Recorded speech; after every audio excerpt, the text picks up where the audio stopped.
Welcome to second part of design career series, जहां हम आपको बताएंगे हाय एवरीवन, मैं हूं समीर खत्री। आप देख रहे हैं समीर खत्री डिज़ाइन चैनल और आपका स्वागत है हमारे डिज़ाइन करियर सीरीज में। तो हम ऐसे बहुत सारे करियर्स लेके आने वाले हैं जो आपको 2025 के अंदर एक सक्सेसफुल पर्सन बना सकता है। तो चलिए शुरू करते हैं। तो वेलकम टू द वीडियो। तो हम इंट्रो स्टार्ट करने से पहले ये जानेंगे कि आपको करियर्स के सारे ऑप्शंस मैं बताऊंगा, लेकिन पहले हम जान लेंगे कि ये वीडियो बनाने की इतनी नीड क्यों आई। ठीक है, तो क्या है कि एक गैप है, इंडियन एजुकेशन सिस्टम में गैप है। वो गैप को हमने आइडेंटिफाई किया है, बहुत से लोगों ने किया भी होगा, लेकिन किसी ने इस चीज़ के बारे में शाउट आउट नहीं किया है कि ये गैप को कैसे फिल किया जाए। हमारे पास इतनी नॉलेज हमने शेयर नहीं किया अभी तक मार्केट में कि इस गैप को हम फिल कैसे करें जाए। तो इसी के लिए हम ये सारा करियर सीरीज़ बना रहे कि ये वीडियो जो है प्रोफेसर्स, टीचर्स, पेरेंट्स और स्टूडेंट्स तक पहुँचे, कि उनको ये पता चले कि जो ट्रेडिशनल करियर जो पेरेंट्स के दिमाग में होता है, जैसे कि इंजीनियरिंग, डॉक्टरी, लॉयर, फार्मेसी, इसके अलावा भी बहुत सारे करियर होते हैं, बहुत अच्छे अच्छे ब्यूटीफुल करियर्स होते हैं जो बच्चा परस्यू कर सकता है और वो उसके केपेबल होता है। लेकिन क्या होता है कि पेरेंट्स के पास लिमिटेड रिसोर्स, लिमिटेड नॉलेज, और टीचर्स के पास स्कूल के अंदर लिमिटेड नॉलेज की वजह से बच्चे को पता ही नहीं चलता कि कौन से करियर्स जो है वो मैं परस्यू कर सकता हूँ आगे जाके। क्योंकि टीचर्स जो है वो एक सर्टन एज के बाद जो है उनका नॉलेज जो है वो ग्रो नहीं करते हैं। वो एक उनके पास जितने भी करियर्स उनके ज़माने में थे उतने ही करियर्स को वो आगे स्प्रेड करते हैं, लेकिन ज़माना बहुत तेज़ी से आगे बढ़ रहा है। तो इसी के लिए ये डिज़ाइन करियर सीरीज़ जो हम आप तक पहुंचाना चाह रहे हैं कि ये सारा करियर्स आपको पता चले। तो हम एक सिनेरियो लेंगे कि आपको एक बेटर अंडरस्टैंडिंग के लिए कि इंडिया के अंदर क्या पाथ चूज़ किया जाता है आइडियली। तो इंडिया में क्या होता है कि जब कोई स्टूडेंट, बच्चा 10th पास करता है, उसके पेरेंट्स के दिमाग में यही होता है कि 10th कर लिया, अभी उसको 11th 12th में डालेंगे। इसके 11th 12th ख़त्म होने के बाद then he can opt for, फिर वो जो है कॉम्पिटिटिव पेपर्स के लिए जा सकता है, जैसे JEE हो गया, नीट हो गया, और बहुत सारे कॉम्पिटिटिव एग्ज़ाम्स के लिए वो अप्लाई कर सकता है। देन क्या होता है कि अगर उसका कॉम्पिटिटिव में सिलेक्शन हो गया, then he will opt for engineering in IITs और IIITs। फिर डॉक्टरी में हो गया तो फिर बड़े डॉक्टर कॉलेज में जैसे कि एम्स वगैरह में उसका एडमिशन हो जाएगा। फिर then they can proceed to the different core fields. लेकिन यही हर जगह पूरे इंडिया में होता है।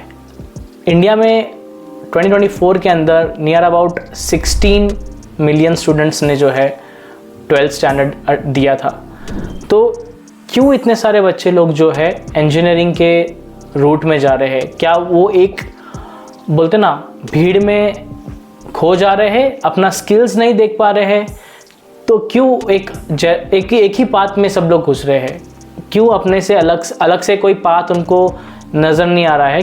मुझे ऐसा लगता है कि पूरा जो सोसाइटी है वो एक ही पाथ में जो है एक बिज़नेस की तरह दिखता है एजुकेशन सोसाइटी को।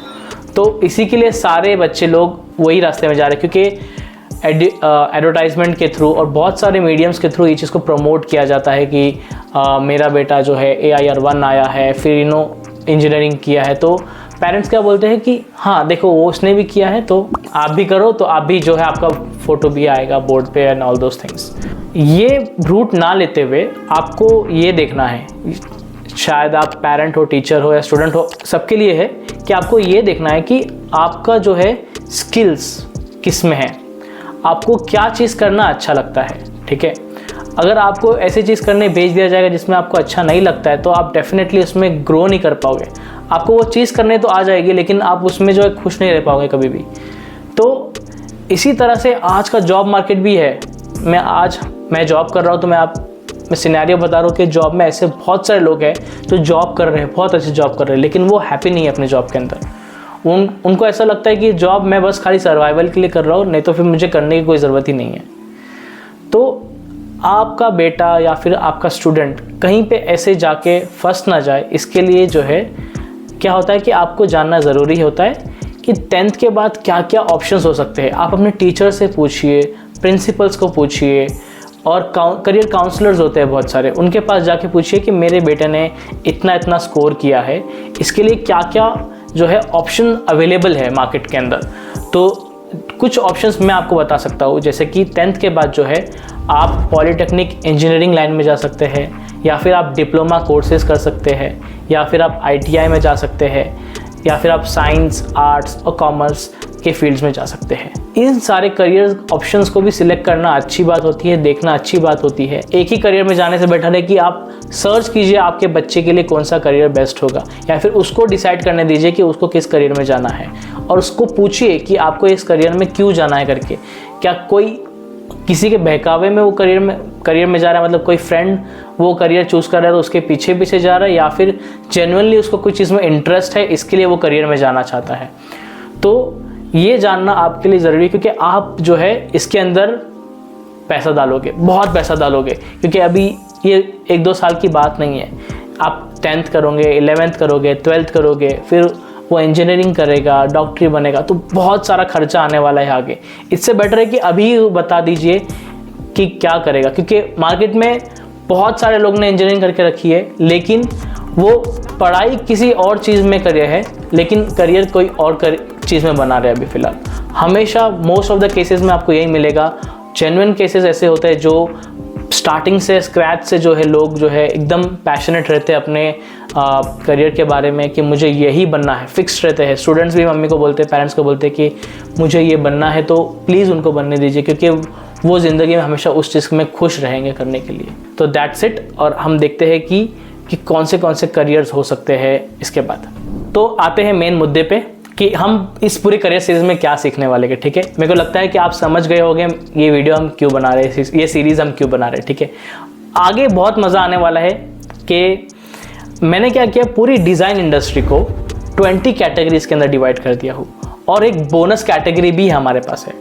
तो इन सारे 20 कैटेगरीज में बहुत सारे करियर्स हैं, 100 से भी ज़्यादा प्लस करियर्स हमारे पास। मैंने रिसर्च करके इसको नोट डाउन किया हो, और डिस्क्रिप्शन में आपको एक लिंक मिलेगा जिस पे आप क्लिक करके वो सारे करियर ऑप्शंस आप देख सकते हैं और एक्सप्लोर कर सकते हैं, और यूट्यूब पे जाके फ्री में सर्च कर सकते हैं कि इन सारे करियर्स के अंदर क्या होता है, लोग क्या करते हैं। तो आपको एक अंडरस्टैंडिंग होगी कि ये सारी चीज़ें भी होती है। मेरे को 100% पता है कि आपको ये सारे करियर्स नहीं पता होंगे कि ऐसे भी करियर्स एग्जिस्ट करते हैं मार्केट के अंदर, और इसके अंदर ये करियर्स जो है आगे आने वाले करियर्स में बहुत सारे ग्रो होने वाले हैं। ठीक है, ये मैं कोई 4-5 करियर्स नहीं बोल रहा हूँ, मैं 100 से भी ज़्यादा प्लस करियर्स बोल रहा हूँ जो फ्यूचर में जो है इसका बहुत डिमांड होने वाला है। ठीक है, तो एक एक करके मैं करियर्स के नाम बताता हूँ। सब जानते हैं सबसे पहली कैटेगरी कौन सी होने वाली है। तो सबसे फर्स्ट कैटेगरी है हमारे पास प्रोडक्ट डिज़ाइन और इंडस्ट्रियल डिज़ाइन, जिसके अंदर 19 कोर्सेज होने वाले हैं। तो इस 19 कोर्सेज का मतलब है कि ये 19 कोर्सेज कॉलेज और यूनिवर्सिटीज़ के अंदर पढ़ाए जाएंगे आपको। तो नेक्स्ट कैटेगरी होने वाली है हमारे पास फैशन डिज़ाइन और टेक्सटाइल डिज़ाइन, जिसमें हमारे पास 25 कोर्सेज होने वाले हैं। थर्ड कैटेगरी है हमारे पास ग्राफिक डिज़ाइन और विजुअल कम्युनिकेशन, जिसमें हमारे पास 8 सब कैटेगरीज है, और हर कैटेगरी के अंदर जो है सब कैटेगरीज का मिला के 35 कोर्सेज अवेलेबल है जो स्कूल्स और इंस्टीट्यूट्स में सिखाए जाते हैं। फोर्थ कैटेगरी हमारे पास एनिमेशन और मल्टीमीडिया आर्ट, जिसमें हमारे पास 9 कोर्सेज अवेलेबल है। फिफ्थ कैटेगरी हमारे पास फोटोग्राफी और सिनेमैटिक आर्ट, जिसमें हमारे पास 10 कोर्सेज अवेलेबल है। सिक्स्थ कैटेगरी है हमारे पास आर्किटेक्चर और अर्बन डिज़ाइन, जिसमें हमारे पास 9 सब कैटेगरीज है और उसके अंदर 27 कोर्सेज है। सेवेंथ कैटेगरी है हमारे पास एजुकेशनल और आर्ट इंस्ट्रक्टर, जिसमें हमारे पास 9 कोर्सेज अवेलेबल है। 8 कैटेगरी है हमारे पास टेक्नोलॉजी और इनोवेशन डिज़ाइन, जिसमें हमारे पास 12 कोर्सेज अवेलेबल है।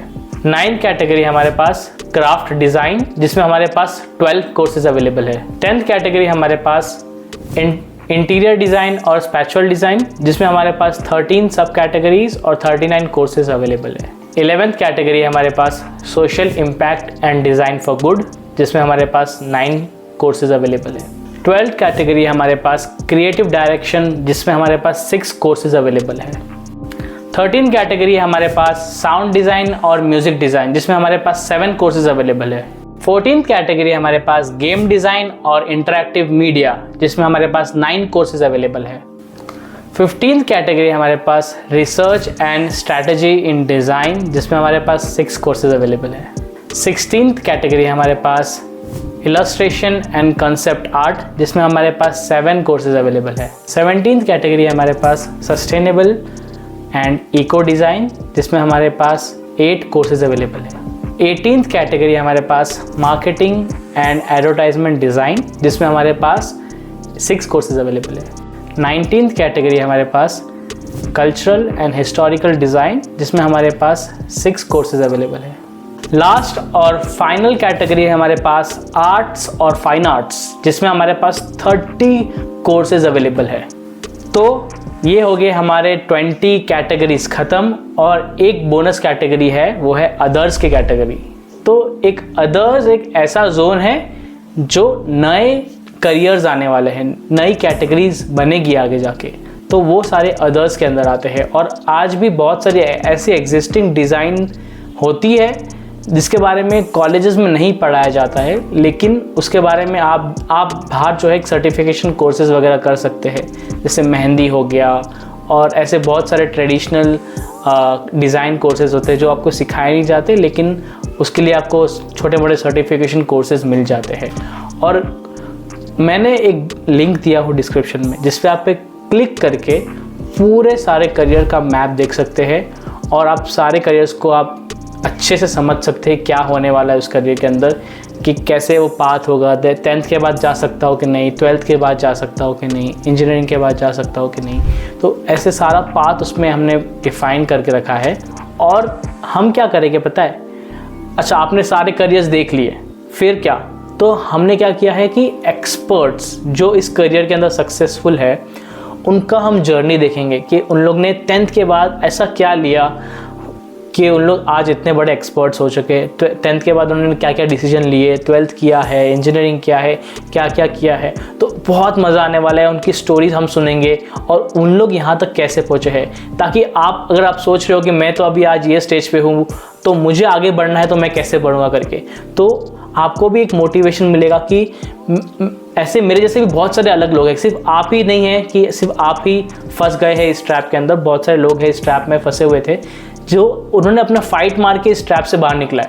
तो आपको पूरा एक मोटिवेशन मिलेगा, उनका जर्नी जानोगे, देखोगे, समझोगे।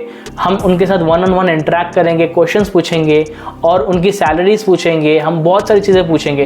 तो मैं आपको आगे बहुत सारे फैक्टर्स हैं जिस पे ये क्वेश्चन आंसर होने वाला है। प्लीज़ ये पूरा आप मैप देखिए, आपको समझ में आएगा कि क्या होने वाला। आपको ये सारी कैटेगरीज तो हमने बता दी, और हर कैटेगरी के ऊपर हम एक वीडियो बनाएंगे, कोर्सेज के ऊपर नहीं, कैटेगरी के ऊपर। जो 20 कैटेगरीज के हैं, 20 कैटेगरीज के ऊपर हम वीडियो बनाएंगे, और हर कैटेगरी के अंदर हम समझाएंगे कि उसमें सैलरी कितनी होती है, स्कोप कितना है, कौन से लोग उसमें जा सकते हैं, कौन से पैशन वाले लोग उसमें ज़्यादा ग्रो कर सकते हैं, और उसमें कितना स्टडी करने के, सपोज़ करो आप 10th में है तो आपको कितना पैसा लगेगा वो करियर अचीव करने के लिए, मिनिमम कितना आपके पास करियर सर्टिफिकेशन होना चाहिए। तो ये सारी चीज़ों के बारे में हम डिस्कस करेंगे, और बहुत सारे लोगों को हम अप्रोच करेंगे जो इस करियर के अंदर है और जो अच्छा कमा रहे हैं और अच्छी अपनी लाइफ बना रहे हैं।